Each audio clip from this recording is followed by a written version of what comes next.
오늘은 변수에 대해서 알아보려고 합니다. 변수, 많이 들어보셨던 단어이던가요? 저는 모르는 단어가 있을 경우 어학사전을 많이 찾아보는 편인데요. 변수 한번 찾아보겠습니다. 변수는 변할 변자와 셈수가 합쳐진 단어로 쉽게 변할 수 있는 수라고 이해할 수 있습니다. 예스트레이드에서는 변할 수 있는 수 또는 변할 수 있는 값을 보관하는 공간을 변수라고 이해하시면 될 것 같습니다. 예스트레이더 도움말을 보겠습니다. 변수는 계산식이나 논리식의 결과값을 할당받아 저장할 수 있는 공간으로 이전 값을 최근 값으로 교체하면서 하나의 데이터를 저장하는 공간이다 라고 적혀 있습니다. 같은 의미라고 보셔도 무관할 것 같습니다. 제가 얼마 전에 리조트를 놀러 간 적이 있는데 제가 묵었던 룸은 16층이었습니다. 이때 리조트에서 체크인을 하고 엘리베이터를 타고 16층의 룸으로 이동하는데 엘리베이터를 타고 16층을 누르면 당연히 16층에서 서겠죠. 그런데 로비에서 16층까지만 이동하는 엘리베이터는 저의 가족에겐 엄청 편하겠지만 당연히 그럴 일은 없습니다. 수습객마다 저마다 다른 층을 사용할 테고 다른 층을 누르면 당연히 해당 층에 엘리베이터는 서게 되어 있는 편리한 설비인 거죠. 다시 말해 엘리베이터라는 설비를 구동하게 만드는 프로그램에는 이용하는 투숙객이 누르는 층수를 저장하는 변수가 있고 이를 활용하는 겁니다. 이해되시나요? 자, 이제 다시 예스트레이더의 도움말을 보겠습니다. 그림을 보시면 변수에는 외부 변수와 내부 변수로 나누어져 있는 것을 볼 수 있습니다. 외부 변수는 제가 눌렀던 16층이라는 값을 저장하는 변수입니다. 즉, 투숙객마다 다른 층을 누를 테니 어떤 층이든 대응을 해야 합니다. 그래서 투숙객마다 다른 외부 값을 받아서 저장하는 공간인 거죠. 내부 변수는 외부 변수와 달리 사용자가 엘리베이터 층수를 변경하는 것처럼 임의로 변경하는 게 아닌 결과 값을 얻기 위해 계산식을 저장하는 공간입니다. 제가 16층이라는 버튼을 눌러 16층을 가는데 어떤 층은 로비로 사용하고 어떤 층은 식당으로 사용하고 어떤 층은 객실로 사용하는 등 각 층마다 높이가 다를 겁니다. 이때 엘리베이터는 버튼을 누르는 순간 현재 위치에서 위로 또는 아래로 몇 미터로 이동해야 하는지 계산을 해야 하는 거죠. 예를 들어 쉽게 층마다 2미터라고 생각해 보겠습니다. 그러면 1층에서 16층으로 이동하려면 32미터를 올라가야 하니 투숙객이 누르는 층수 곱하기 2미터라는 식을 늘 사용하고 있는 겁니다. 그렇다면 계산을 계속 하는 것보다 계산식 자체를 적당하면 더욱 편하지 않을까요? 방금 층수를 계산한 간단한 구구단을 생각해보면 2m 곱하기 16층이니까 2m를 16번 더해보자 해서 2, 4, 6, 8, 10, 최종적으로 32 이렇게 계산한 사람은 거의 없겠죠. 어렸을 적에 구구단을 외운 것처럼 바로 답이 나왔을 겁니다.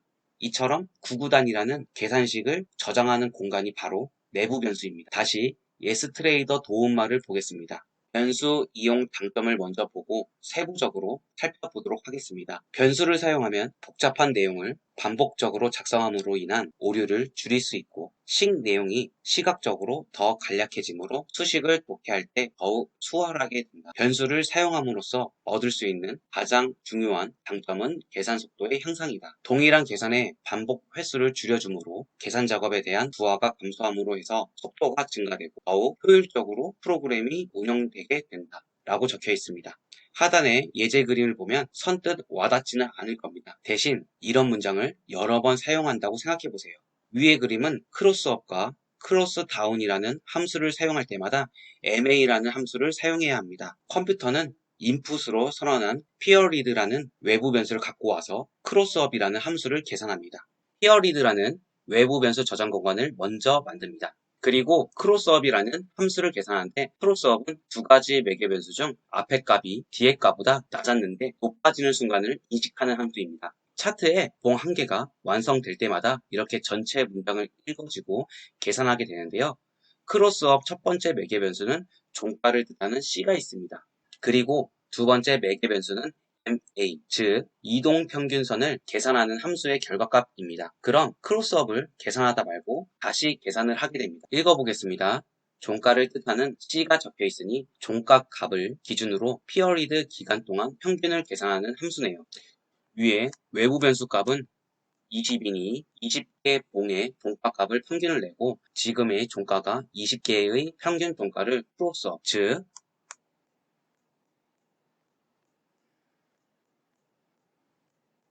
밑에 있다가 높아지는 그 순간을 잡아내라. then 그러면 매수해라.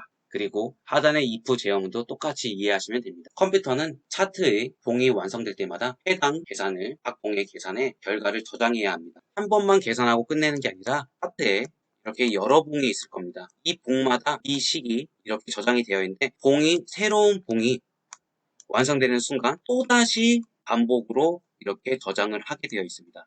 기본 문법 편에 설명해 드렸지만 다시 한번 기본 문법을 클릭해 보시면 두 번째 글을 봐주시기 바랍니다. 차트에서 계산은 첫 봉부터 마지막 봉으로 실행된다.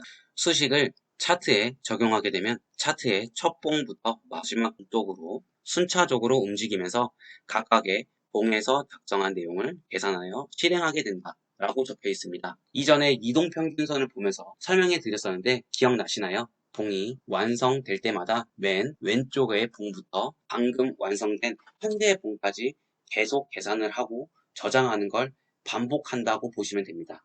다시 변수 이용의 장점을 클릭하셔서 두 번째 그림을 보겠습니다. 두 번째 그림에는 value1이라는 내장 변수를 사용하였는데 내장 변수는 내부 변수라고 보시면 됩니다. 엘리베이터 층 높이를 계산할 때 우리가 무의식적으로 사용한 구구단위 있죠. 이 value1이 구구단위라고 이해하시면 됩니다. 위의 첫 번째 그림은 크로스업을 계산할 때마다 엘리베이터 층수를 2, 4, 6, 8, 10,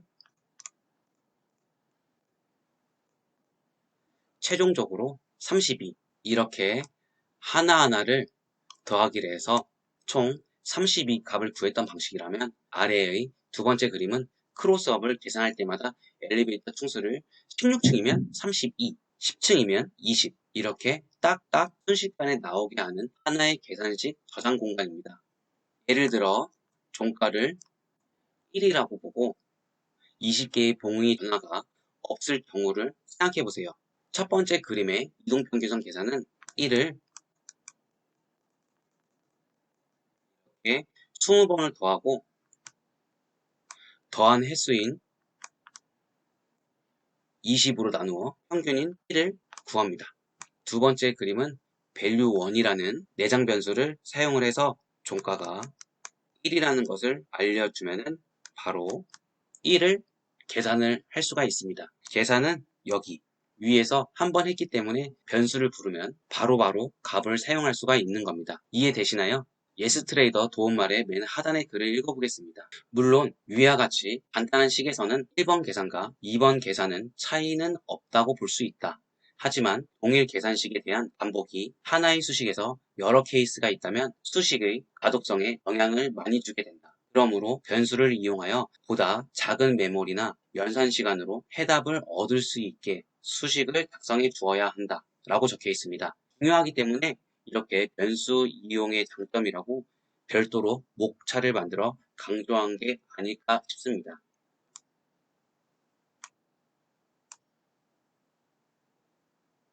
메모리라는 책상이 있다고 한번 생각해 보세요.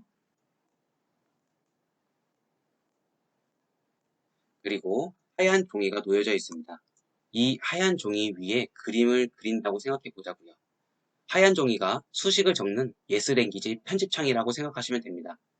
그리고 검은 펜, 빨간 펜, 파란 펜 등등등 여러 개의 펜이 있는데 이 여러 가지 펜들로 이쁜 그림을 그릴 겁니다. 그리고 펜들을 담아놓은 필통이라는 변수라고 생각을 하시면 됩니다. 이 필통에는 20개의 펜이 들어있을 때도 있고 10개의 펜이 들어있을 때도 있고 30개의 펜이 들어있을 때도 있을 겁니다. 자, 필통을 열어 그 안에서 빨간 펜을 꺼내 이쁜 장미를 그린다고 생각을 해보세요. 그리고 녹색 펜을 꺼내서 줄기를 그립니다. 다 사용했다면 펜을 다시 필통에 넣어둡니다. 그림을 그릴 때마다 필통을 꺼내 그 안에서 찾으면 사용하는 입장에서 굉장히 편하겠죠. 그런데 필통이 없이 수십 개의 펜들이 책상 위에 널브러져 있다고 생각을 해보세요. 이렇게 펜들이 널브러져 있습니다. 그리고 중간중간에 책들도 있고요. 책 밑에 깔려있는 펜들도 있을 거고요. 그러면 펜을 찾는데 많은 시간이 걸립니다. 하지만 필통이라는 변수에 필요한 펜이라는 값을 저장해두고 필요할 때마다 사용하고 넣어두고 그러면 편하겠죠? 이해되시나요? 이제 변수 종류에 대해 알아보겠습니다.